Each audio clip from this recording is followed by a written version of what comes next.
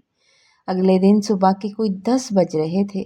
میں روزمرہ کے کاموں میں مصروف تھی کہ میں نے اپنے شوہر شاہ زیب کو اندر آتے دیکھا۔ شاہ زیب کو نہ صرف اندر آتے دیکھا بلکہ ایک اجنبی لڑکی کا ہاتھ پکڑے ہوئے حویلی میں داخل ہوتے دیکھا۔ میں حیران ہو کر اسے دیکھنے لگی اور میری ساس جیسے ہی اس نے ان دونوں کو دیکھا، وہ شاید پہلے سے جانتی تھی، وہ خوشی سے نہال ہو گئیں اور فوراً سے آگے بڑھیں اور اس لڑکی کا ایسے استقبال کیا جیسے کوئی ملکہ ہو، اسے سینے سے لگائے، اس کا ماتھا چوما اور اسے لاڑ پیار کرتی ہوئی خاص کمرے کی طرف لے گئی تھی۔ میری نندن کو بھی جب اس کے آنے کا پتہ چلا تو وہ بھی تقریباً بھاگتی ہوئی آئی تھی اور اسی لڑکی کے گرد گھیرا بنا کر اس سے ہنسی مذاق کرنے لگی تھی۔ اس لڑکی کو میں نہیں جانتی تھی، وہ شاید ہمارے خاندان کی تو نہیں تھی۔ میں حیران ہو کر دیکھ رہی تھی کہ آخر کون ہے۔ جیسے وہ گھر سے ایسا لگ رہا تھا جیسے وہ گھر کی سب سے معزز اور چہیتی فرد ہو۔ میں کچن کی چوکھٹ پر کھڑی حیرت اور صدمے سے یہ سارا منظر دیکھ رہی تھی کہ اچانک میری ساس کچن میں کچھ برتن رکھنے کے لیے آئیں اور پھر میری طرف دیکھ کر زہریلی نظروں سے دیکھ کر کہنے لگی کہ دیکھ لو، میرا شیر بیٹا اپنے لیے نئی دلہن لے آیا ہے، اب تمہارا وقت ختم ہوا۔ میں تو تمہارا منحوس چہرہ دیکھ دیکھ کر تنگ آ گئی تھی۔ بعد میں مجھے پتا چلا کہ میرا شوہر اس لڑکی کو اس کے گھر سے بھگا کر لایا تھا۔ پٹھانوں کی اس عجیب اور دوگلی روایت پر میرا دل خون کے آنسو رونے لگا کہ اگر کوئی لڑکی اپنی پسند کا اظہار بھی کرے یا کسی کو صرف رشتہ بھیجنے کا کہہ دے تو وہ گناہ عظیم بن جاتا ہے اور اس پٹھان لڑکی کو موت کے گھاٹ اتار دیا جاتا ہے، لیکن اگر گھر کا لڑکا کسی غیر لڑکی کو بھگا کر لے آئے تو اسے مردانگی کا تمغہ دیا جاتا ہے۔ اور میں جو اس لڑکے کو خاص طریقے سے جانتی بھی نہیں تھی اور مجھ سے بنا پوچھے ہی وہ آ گیا تھا اور میرے ساتھ ان لوگوں نے یہ سلوک کیا تھا اور اس خاندان کے اس مرد کی آرتی اتاری جاتی ہے جو اپنی بیوی لے کر آتا ہے، کہیں سے بھگا کر بھی۔ یہ بات میرے دل میں ایک تیر کی طرح چبھ گئی اور میری روح تڑپ کر رہ گئی تھی۔ تھوڑی دیر کے بعد جب شاہ زیب کسی کام سے باہر جانے لگا تو نہ جانے اس دن مجھ میں کہاں سے ہمت آ گئی، یا شاید اس دوسری عورت کو اس کے ساتھ دیکھ کر تکلیف ہوئی، میں نے بھاگ کر اس کا راستہ روک لیا اور اس کی آنکھوں میں آنکھیں ڈال کر بولی کہ اگر گناہ گار اور قصوروار میں تھی تو آج سب سے بڑے گناہ گار تو تم بھی ہو۔ میں نے تو صرف عائشہ کے بھائی سے یہ کہا تھا کہ اگر تمہاری ضد ہے تو بعد میں رشتہ بھیج دینا، اور تم ایک غیر عورت کو اس کے گھر سے بھگا کر یہاں لائے ہو، چوری چھپے اس سے نکاح کیا ہے، اور آج تو تمہارے ساتھ بھی وہی ذلت آمیز سلوک ہونا چاہیے جو میرے ساتھ کیا جا رہا ہے۔ بولو، اب خاموش کیوں ہو؟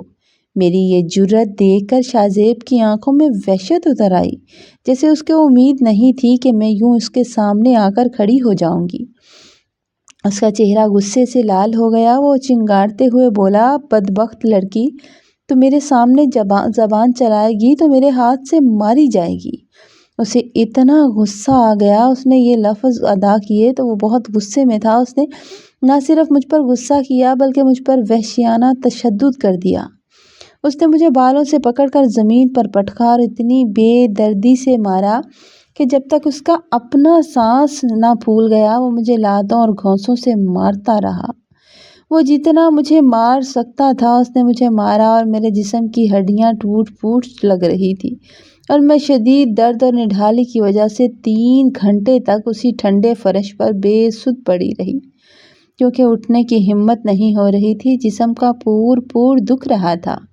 میری ساس جو میرے باپ کی بہن تھی، میری سگی پھوپھو تھی، خود ایک عورت تھی، اس نے یہ سارا تماشا اپنی آنکھوں سے دیکھا تھا، لیکن اسے عورت ہوتے ہوئے بھی مجھ پر ذرا ترس نہیں آیا۔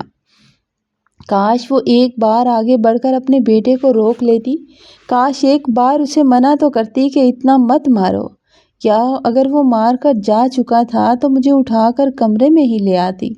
میں انسان تو تھی نا، مگر وہ خاموش کھڑی تماشا دیکھتی رہی۔ 3 گھنٹے بعد جب میں نے کسی نہ کسی طریقے سے ہمت جمع کی اور تقریباً رینگتے ہوئے اپنے کمرے کے آئینے کے سامنے جا کر کھڑی ہو گئی تو دیکھا کہ میرے چہرے اور میرے سر سے جگہ جگہ خون بہہ رہا تھا اور نیلے نشان ابھر آئے تھے۔ ایک آنکھ تو بہت زیادہ سوج گئی تھی اور میری روح اس ذلت سے کانپ اٹھی تھی۔ میں نے فیصلہ کر لیا کہ اب اس جہنم میں ایک پل بھی نہیں جینا۔ اب تو جینا بہت مشکل لگنے لگا تھا۔ میں نے پنکھے کے نیچے میز رکھی اور اپنا دوپٹہ اس پر باندھا اور گلے میں پھندا ڈالنے ہی والی تھی کہ میری نند کوئی کام کہنے کے لیے کمرے میں آئی اور مجھے اس حال میں دیکھ کر وہ چیخنے چلانے لگی۔ اس کی یہ اچانک ایک بھیانک چیخ نکل گئی۔ اسے دیکھ کر میں رک گئی، جس پر گھر کے تمام لوگ دوڑتے ہوئے جمع ہو گئے تھے۔ میری پھپھو ساس نے مجھے گلے سے پکڑا اور نیچے اتارا، گھسیٹتے ہوئے، اور فرش پر پٹکتے ہی میرے منہ پر ایک زوردار تھپڑ اور لگا دیا۔ تھپڑ مار کر غصے سے بولی، مردار عورت، اگر تجھے مرنے کا اتنا ہی شوق ہے تو دفع ہو جا، جا کر اپنے باپ کے گھر جا کے مر۔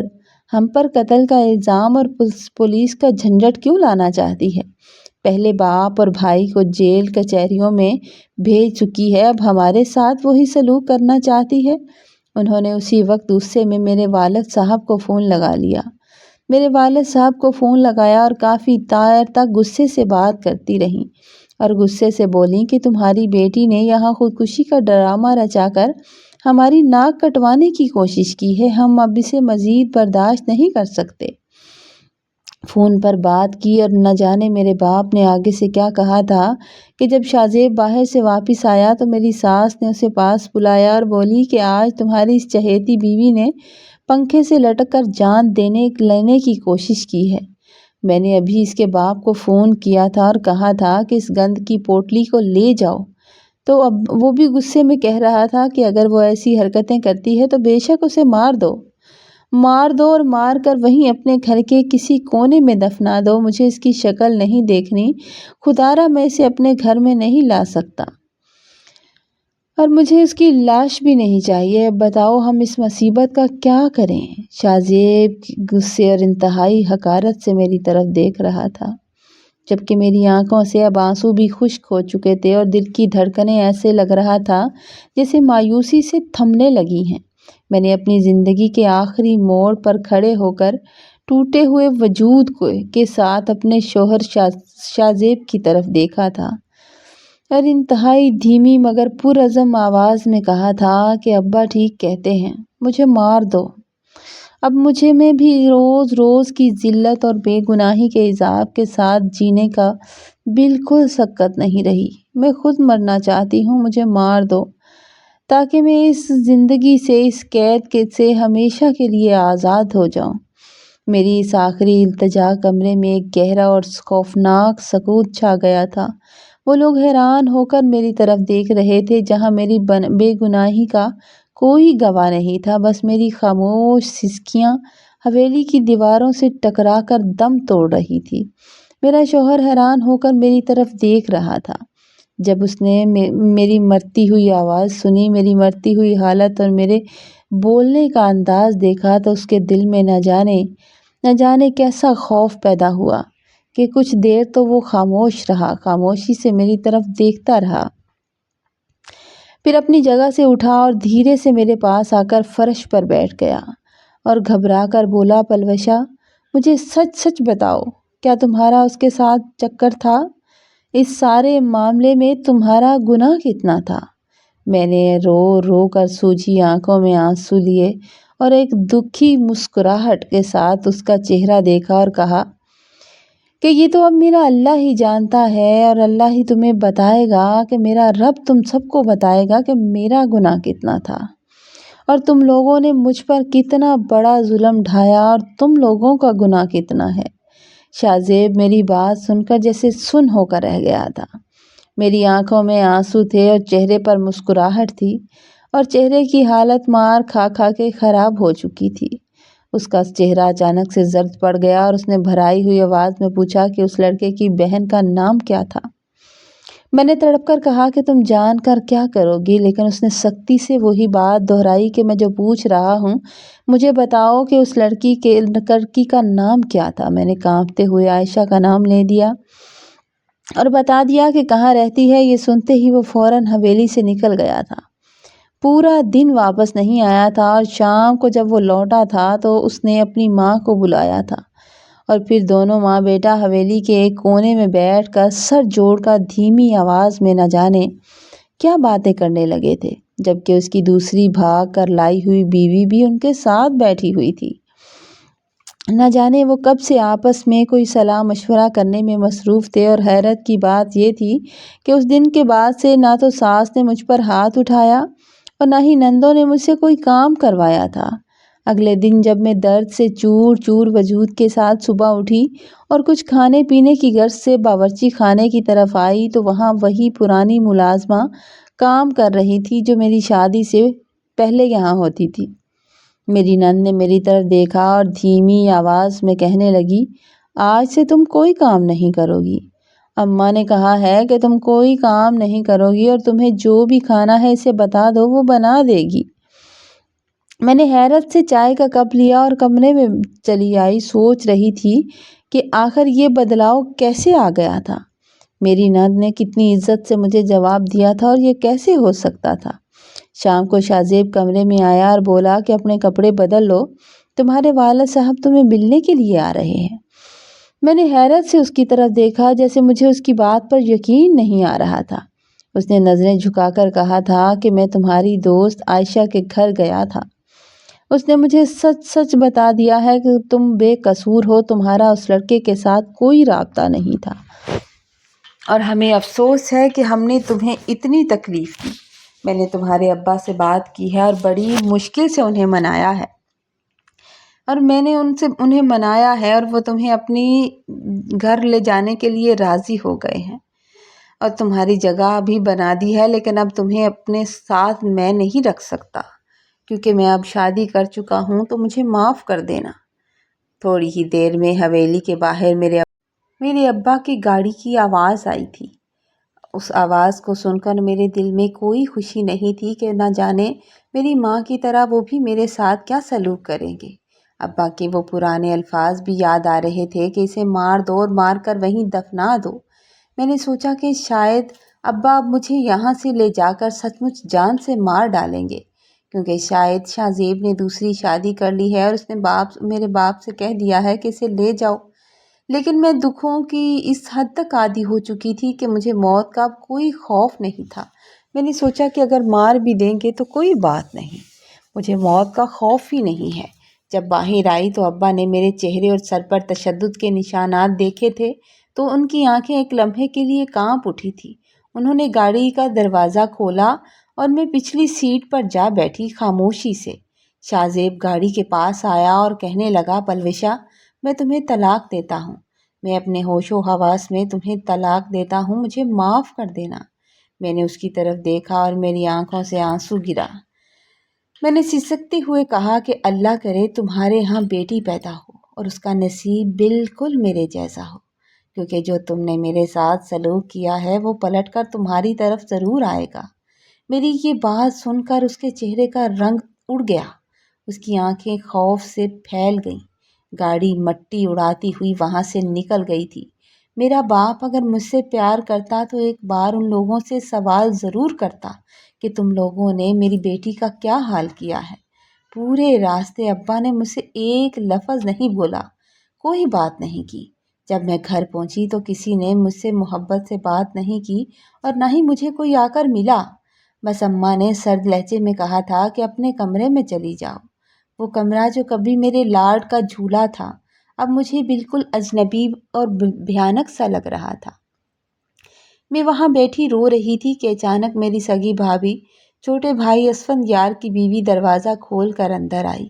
اس نے آتے ہی غصے سے میرے بال پکڑ لیے اور مجھے جھٹکا دے کر بولی، منحوس عورت، تیرے اس گھر میں قدم رکھتے ہی پولیس نے میرے شوہر کو مجھ سے اور دور کر دیا ہے۔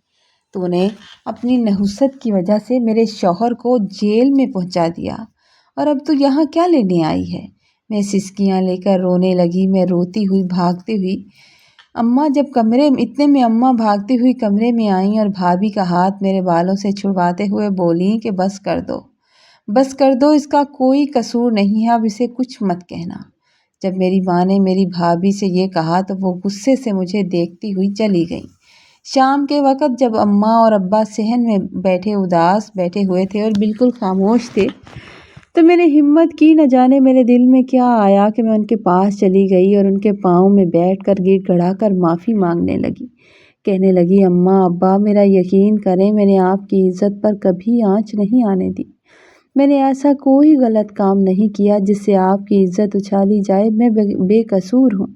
اگر وہ یہاں میرے دروازے تک آیا تھا تو یہ اس کا اپنا فیصلہ تھا۔ مجھے اس طرح تڑپتے دیکھ کر شاید اماں کے دل میں ممتا تھوڑی جاگ اٹھی تھی اور انہوں نے روتے ہوئے مجھے گلے سے بھی لگایا تھا، جبکہ ابا نے صرف میرے ساتھ سر پر ہاتھ رکھا اور کہنے لگے، پلوشا ہم تمہیں معاف کر دیں گے لیکن ہماری ایک شرط ہے۔ میں نے کانپتے ہوئے لہجے میں پوچھا کہ کیسی شرط ابا؟ میں نے جب پوچھا تو انہوں نے بوجھل آواز میں کہا کہ عائشہ کا وہ بھائی جو اسفندیار کی گولی سے مارا گیا تھا، تمہیں اس کے دوسرے بھائی سے نکاح کرنا ہوگا۔ اگر تمہارا نکاح اس کے بھائی سے ہو جائے گا تو تم خون بہا میں چلی جاؤ گی اور وہ اسی شرط پر ہمارے بیٹے کا خون معاف کرنے اور اسے جیل سے رہا کرانے پر تیار ہیں، اور اگر تم خون بہا میں جاؤ گی تو ہمارا بیٹا گھر آ جائے گا۔ یہ سنتے ہی میری آنکھوں سے آنسو بہنے لگے اور مجھے سمجھ آ گیا کہ یہ محبت معافی سچی نہیں تھی، بلکہ یہ لوگ مجھے اپنے گھر میں صرف اپنے چہیتے بیٹے اسفندیار کی رہائی کے سودے کے لیے مہرے کے طور پر لائے تھے، کیونکہ وہ ان کا اکلوتا بیٹا تھا اور ان کی نسل چلانے کے لیے اس کا گھر میں آنا ضروری تھا۔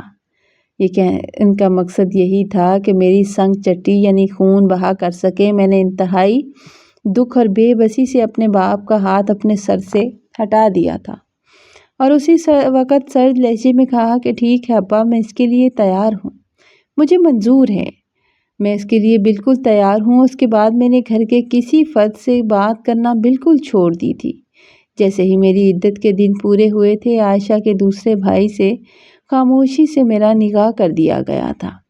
جیسے ہی میرا نکاح ہوا، میری رخصتی ہوئی، میں رخصت ہو کر جب اپنے نئے سسرال میں آئی تھی، مطلب دوسری بار شادی کر کے جب میں اپنے سسرال میں آئی تو مجھے پتہ چلا کہ دنیا میں سچے اور درد دل رکھنے والے انسان بھی موجود ہیں۔ ضروری نہیں کہ سب برے ہوں۔ یہاں کے لوگ مجھے قصوروار نہیں سمجھتے تھے۔ انہوں نے صرف اپنے بیٹے کو قتل کرنے کی وجہ سے میرے بھائی پر مقدمہ ضرور کیا تھا، بلکہ مجھ سے تو وہ شرمندہ تھے کہ ان کی وجہ سے میری زندگی برباد ہو گئی۔ ان کے بیٹے کی غلطی کی وجہ سے میں نے اتنا کچھ سہا تھا۔ میرے شوہر کا نام اب فرحاد ہے اور وہ نہایت نفیس، صابر اور محبت کرنے والے انسان ہیں، جو میری ماضی کی تلخیوں کو جانتے ہوئے بھی میری بے حد عزت کرتے ہیں۔ میری ساس بھی بے حد مہربان خاتون ہیں۔ وہ اکثر اپنے بیٹے کو یاد کر کے روتی رہتی ہیں۔ اپنے بچے کو یاد ضرور کرتی ہیں لیکن میرے ساتھ کوئی برا سلوک نہیں کرتی۔ مجھے ہمیشہ اپنی سگی بیٹی کی طرح پیار دیتی ہیں اور عائشہ بھی میری پرانی دوست کی طرح میری بہت عزت کرتی ہے اور ہر بات مجھ سے شیئر کرتی ہے۔ آج میری شادی کو تقریباً 4 سال ہو گئے ہیں۔ اللہ تعالیٰ نے مجھے ایک خوبصورت بیٹے اور ایک بہت ہی پیاری بیٹی سے نوازا ہے۔ میں ان دونوں کو پا کر بہت خوش ہوں۔ میری زندگی خوشیوں کا گہوارہ بن چکی ہے۔ میرا ہر دن بہت پیارا ہوتا ہے۔ میرے ماں باپ اب اکثر مجھ سے ملنے کے لیے آتے ہیں، پیار بھی جتاتے ہیں اور مجھے اپنے گھر پر بھی بلاتے ہیں، لیکن ان 4 سالوں میں ایک بار بھی اپنے باپ کے گھر نہیں گئی۔ میں اپنے مائکے کی دہلیز پر نہیں گئی۔ میں ان سے صرف رسمی طور پر ملتی ہوں، کیونکہ جس دن انہوں نے اپنے بیٹے اسفندیار کی خاطر مجھے قربان کیا تھا، میرا سودا کیا تھا، میرے دل سے ماں باپ کی وہ بے لوث محبت جو تھی وہ ہمیشہ کے لیے ختم ہو گئی تھی۔ اب وہاں صرف ایک جو ہے خاموش فاصلہ سا ہے جو کبھی مٹ نہیں سکتا ہے، اور یہ کہانی کمپلیٹ پڑھنے کے بعد ہمیں سکھاتی ہے کہ بنا کسی قصور کے حالات میں دلدل میں پھنس جانے پر صبر اور اللہ کی ذات پر بھروسہ ہی انسان کا سب سے بڑا سہارا ہوتا ہے۔